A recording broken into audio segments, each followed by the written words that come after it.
古代饥荒之年，你真的能活下来吗？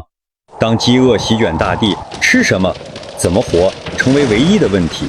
你拖着瘦骨嶙峋的身子，站在一片死寂的村庄里，枯黄的野草随风摆动，远处躺着几个面黄肌瘦的尸体，眼睛睁着，仿佛在问：你还能熬过去吗？你是明朝崇祯年间的一个普通百姓，家里原本有爹娘和一个小妹，虽算不上富裕，但温饱无忧。可这一年，天不下雨，田地龟裂，连老鼠都饿得从村里消失。村长虽然开了粮仓，可几天就被抢空了。此时，有人开始煮树皮，有人开始嚼观音土，而有的人已经倒在了路边。最先熬不过去的是小妹，她趴在母亲怀里，嘴里喃喃地叫饿，然后睡过去后再也没能醒来。夜色冰冷，四周是同样饥饿、虚弱的灾民。母亲知道，人死了就不是人了，而是一顿可以果腹的菜品。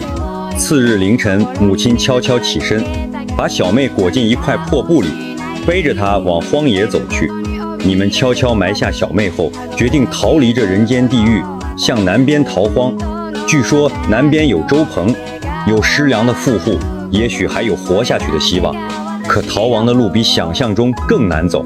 第一天，所带的观音土吃完了；第二天，母亲的身体也垮了；第三天，你走到一条河边，看见一个女人在水里扒拉着什么。你走近一看，顿时全身发冷。她在捞一具泡胀的尸体，把上面的肉一块块剥下来。你狂奔回去，胃里翻腾。父亲听了你的描述后，只是叹了口气。这年头，什么事都有。从这一天开始，你懂了，活着比死更难。可这一路的艰辛依然在继续。在逃荒的数日后，某个中午，父亲的身体终于撑不住了。他已经不再是那个挺立的男子汉。父亲在路边停下，咳嗽越来越重，眼神渐渐空洞，眼皮一沉，再也没有睁开。此后，你和母亲继续逃亡。当你们艰难地到了一个镇口，官府不让灾民进城，你们被拦在外面。母亲摸了摸你的头，轻声道：娘给你找条活路。那天晚上，她独自去了镇里。次夜清晨回来时，她带着一张破旧的陆羽和半袋粮食。她没说自己付出了什么，只是轻轻拍了拍你的背，说要你坚强地活下去。第三天时，母亲也走不动了，靠在一棵枯树坐下。她轻声说：你去吧，继续往南走，找到活路，别回头。你跪在她面前，眼泪止不住地流。她却只是笑了笑，像是终于松了口气。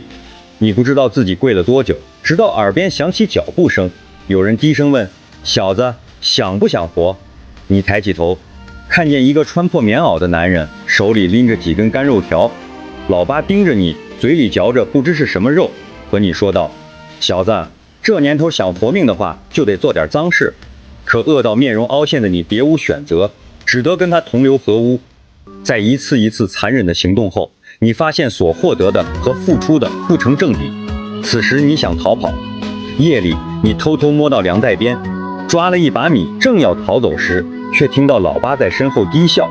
果然是个没用的东西。你猛地转身，抡起手中的刀，狠狠刺进了他的胸口。血溅了一脸，你的手抖得不行，但你知道你赢了。